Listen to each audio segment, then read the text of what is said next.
What's up, everyone? My name is Garen Blackwood, professional cash game player, and I'm here with Upswing Poker to give you our 7 tips to help you cash out big. Incorporating these 7 strategies into your poker game will help you take more money to the cashier and take more money home at the end of each session, which is what we all want at the end of the day.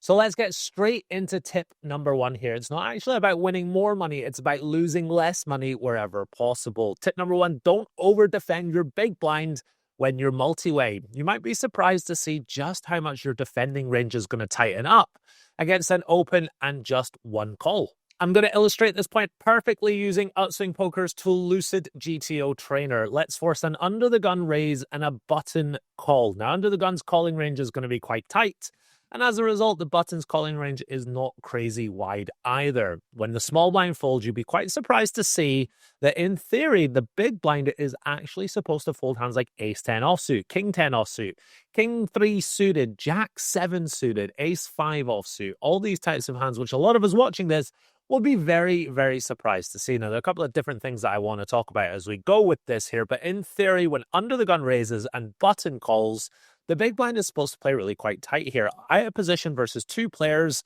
2 relatively strong, narrow ranges means that we can't go crazy. First thing I want to say is, well, you might be thinking to yourself, well, why are we folding ace-10 offsuit but calling 6-3 suited? Surely ace-10 offsuit is a better hand.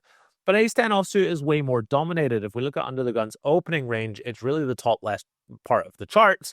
And if we look at the button's calling range, a lot of these types of hands have it really quite dominated. But a hand like 6-3 suited is not anywhere near as dominated, which is why we prefer to call the low semi-connected type of hands compared to the ace-10 offsuits and the king-10 offsuits. Now, there are obviously exceptions to the rule here. Say, we're up against 1 recreational player or 2 recreational players. I'm never folding ace-10 offsuit. But if I'm against 2 nitty regulars, then I would definitely be folding hands like ace-10 offsuit and king-10 offsuit. Also, if we put ourselves in position, say, for example, under the gun raises and then the small blind calls, I'd be much more willing to call with hands like ace-10 offsuit and jack-7 suited because we're then in position versus 1 player. This is obviously a very extreme example, like I mentioned, but I've deliberately shown the very extreme example to show just how tight we're supposed to call with hands that a lot of us might have thought were slam dunk calls, the ace-10 offsuits, the queen-10 offsuits, these types of hands. However, let's take it one step further. Say there's been a raise and several calls, and if you're the type of player that's just shrugging your shoulders and saying, well, I'm priced in from the big blind here with almost any 2, and you're calling hands like jack-5 suited, 9-4 suited, queen-deuce suited, ace-3 offsuit, jack-8 offsuit, king-5 offsuit, these types of hands are really, really bad to be calling with. So let's really make sure we're not that type of player who's just shrugging their shoulders and flicking in the call. We're really leaking money from the big blind, particularly multi-way, particularly 4 or 5 ways to the flop. So let's abandon that approach as quickly as possible, tighten up from the big blind multi-way, and leak less money in that spot. Moving on now to tip number 2, let's 3-bet aggressively in late position, particularly versus weaker players. Weaker players don't 4-bet you as much as they should. They also call too much, and that means you get to widen your 3-bet range as a result. All right, let's take a little look at Lucid GTO Trainer here. The cutoff has raised, and the button's response is to re-raise really aggressively. Everything in this peachy color is going to be a re-raise. Lots of very standard re-raises with the suited aces, the suited broadways, lots of pocket pairs in there. Obviously, hands like ace-king, ace-queen, ace-jack offsuits. Now, whenever we 3-bet here, let's look at the cutoff's response. Let's talk about the types of hands that they should be folding that people are probably calling. Hands like ace-jack offsuit, ace-10 offsuit, king-queen offsuit, queen-9 offsuit, king-8 suited, all the suited ace-x.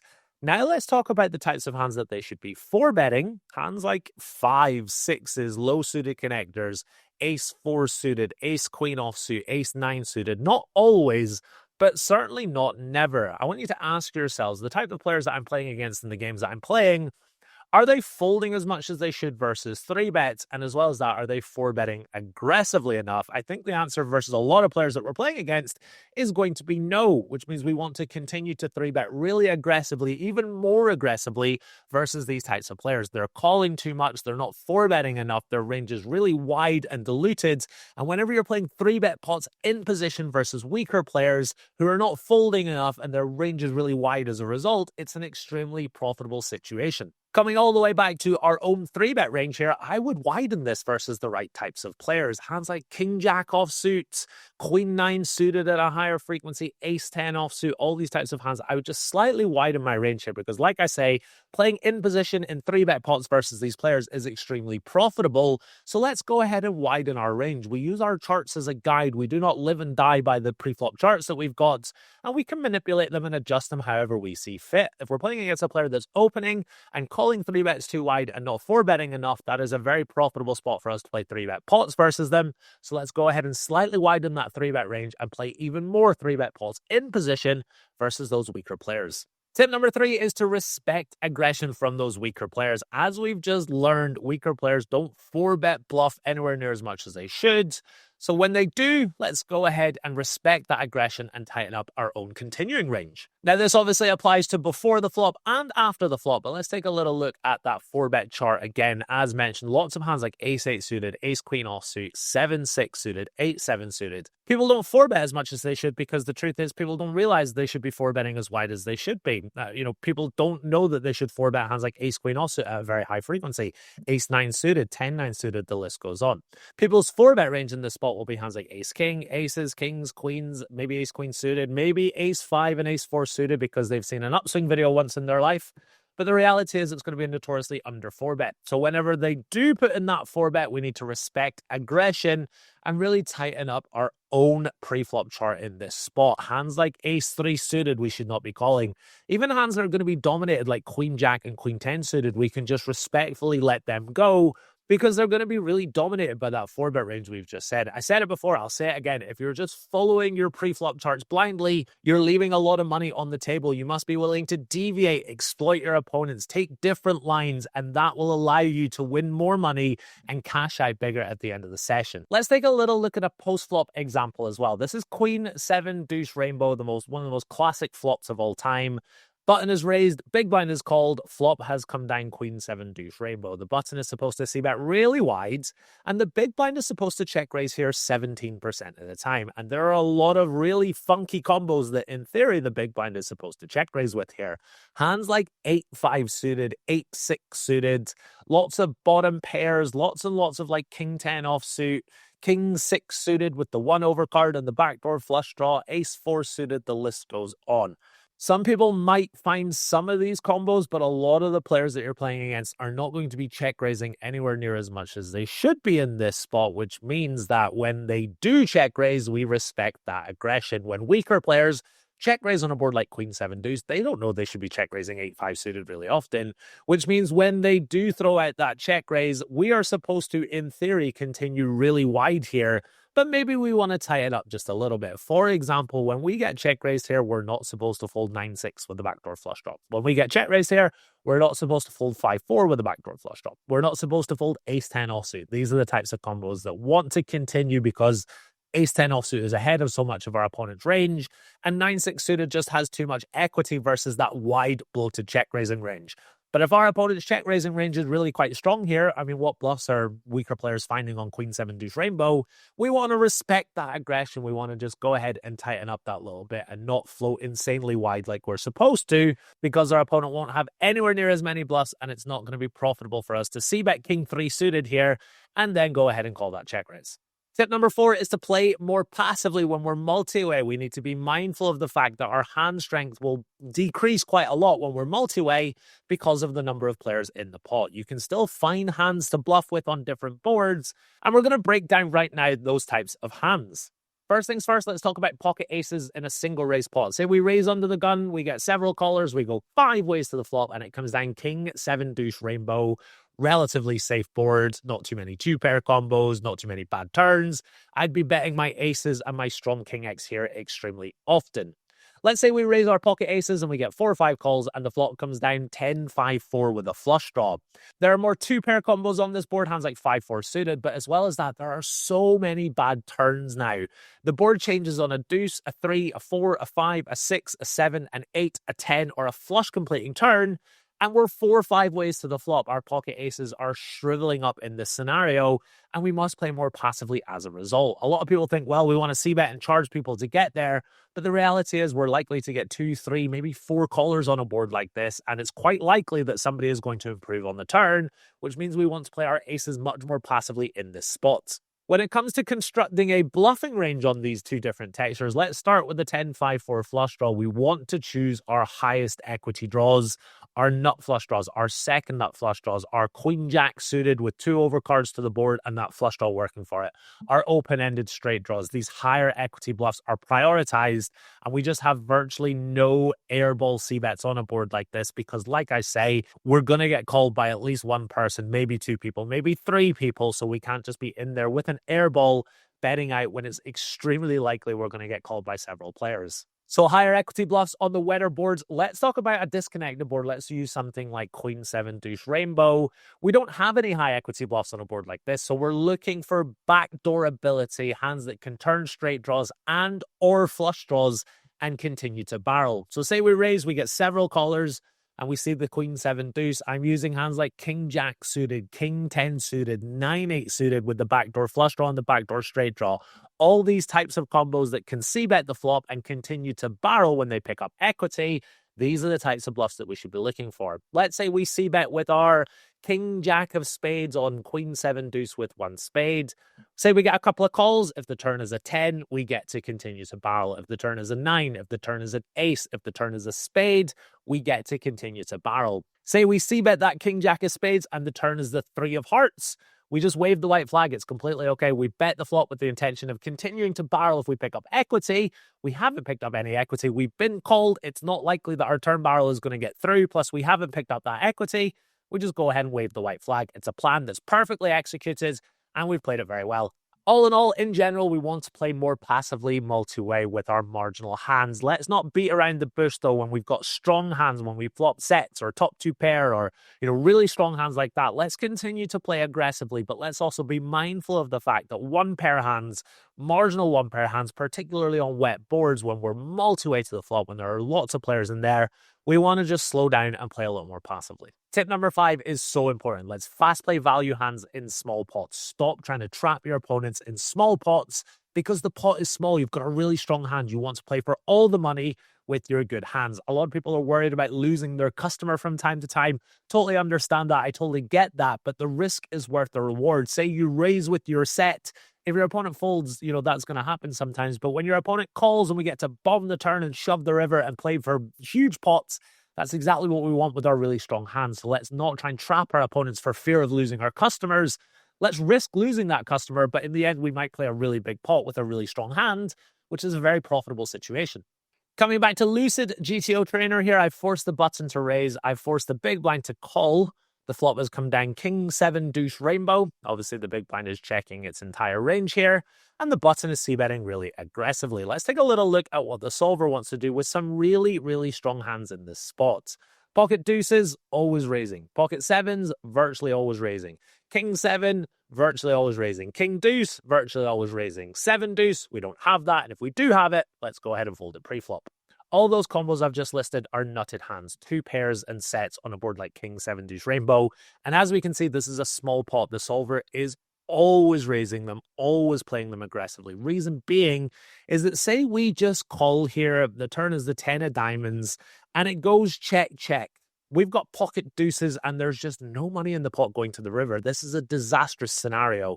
You might be worried of, well, say I raise my pocket deuces or my pocket sevens, my opponent might fold.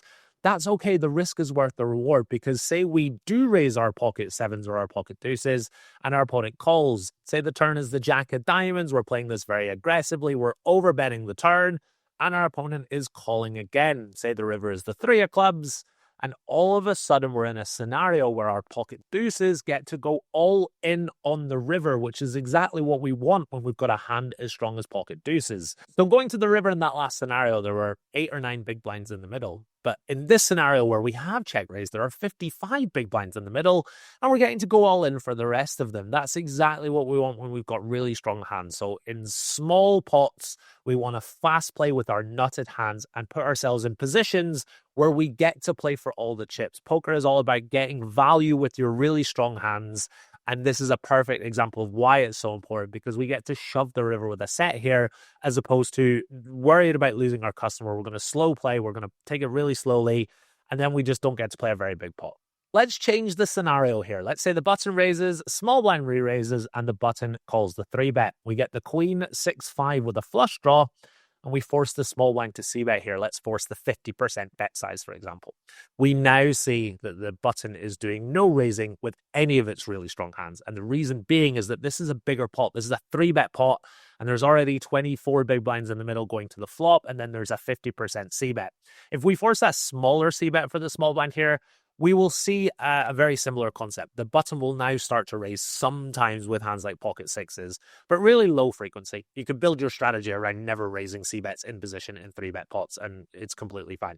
But the button is not fast playing pocket fives always, 6-5 always, ace queen always, for example. These are really strong hands here on this board, and the button is not fast playing these hands because it's a pretty big pot already, and the button doesn't need to raise pocket fives here to be able to play for stacks. There's also a positional factor if the button is in position here, but for the most part, it's because it's a big pot already, and the button doesn't need to fast play to be able to play for all the stacks. So these are two very different scenarios we find ourselves in with two very strong hands, and we see a stark contrast in our strategy based on the size of the pot. So when we're in smaller pots, let's fast play, let's build pots. Poker is all about making money with your really strong hands, particularly in soft live games. So let's put ourselves in the position where we can play for stacks with our really strong hands. Tip number 6 is one of my favorites. Bluffing on the river is bad. That is a complete myth. And if you believe that to be true, I am here to change your mind. Live players do love to call. They call too much sometimes. They call in spots that they shouldn't.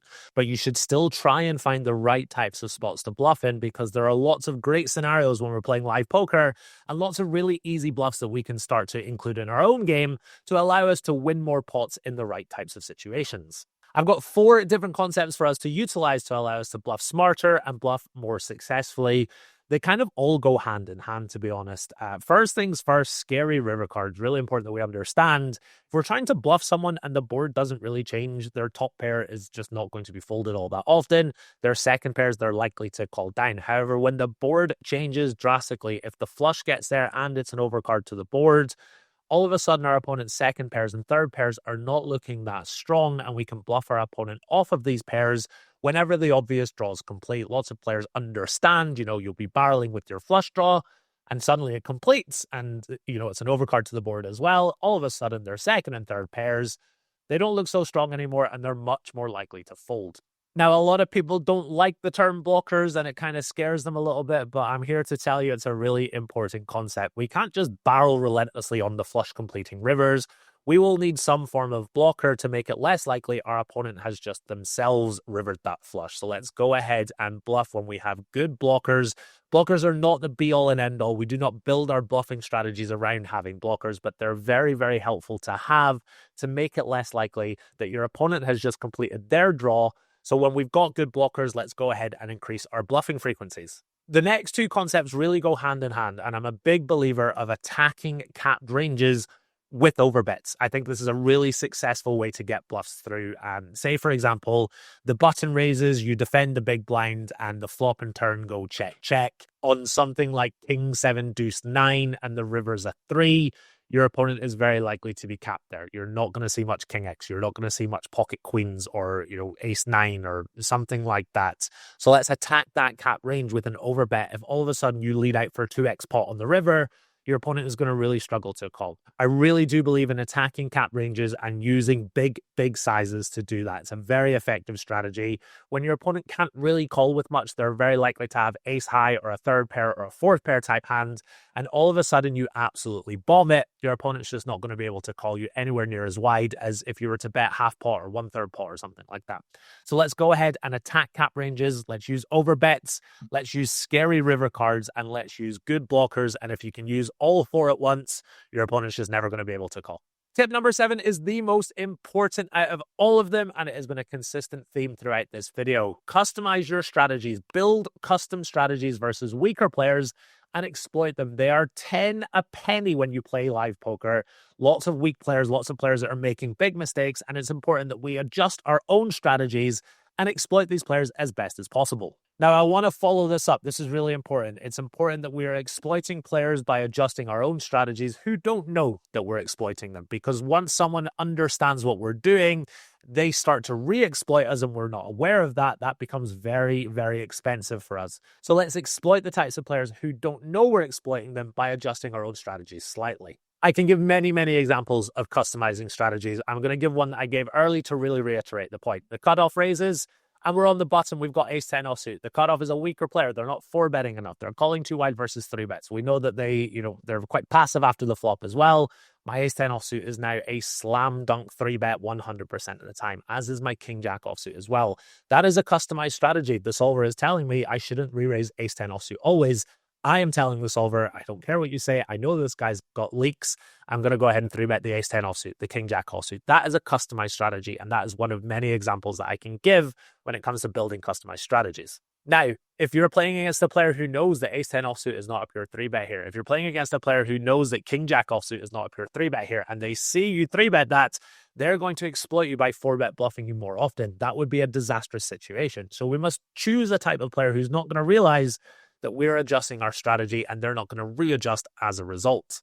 Another customizable strategy, which is, again, really fun to implement. We spoke about this just a second ago. The button is raised, the big blind is called, and the flop and turn have gone check on king 7, deuce 9. River's a 3. Now, because the big blind has not led out on the turn, the big blind range is kind of capped here. The big blind is supposed to lead out on the turn with hands like deuces, sometimes with 7s, although not all that often. King 7, not a ton of really strong hands in the big blind range here when the flop and turn go check, which is why, in theory, the big blind can't overbet lead the river here. It doesn't make much sense because the flop and turn have gone check.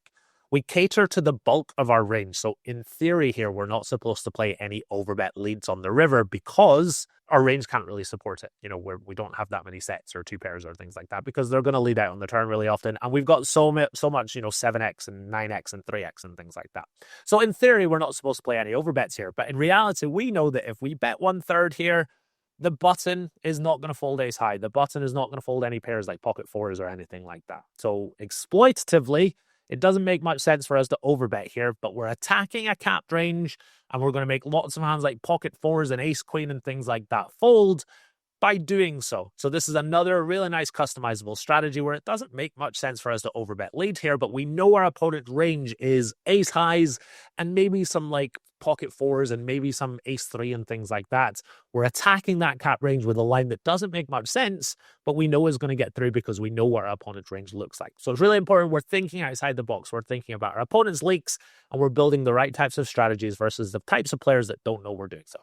So there you have it, my 7 tips that will help increase your win rate and help you cash out big at the end of every session. Lots of great advice in there from pre-flop, adjusting strategies, how to bluff better, lots of great tips that we can add and include to our own game to increase our win rate. My name has been Gary Blackwood. Thank you so much for joining us. Drop me a comment below. Let me know what you think of my 7 tips. Anything that I've missed, let me know in the comments below, and I'll see you in the next one.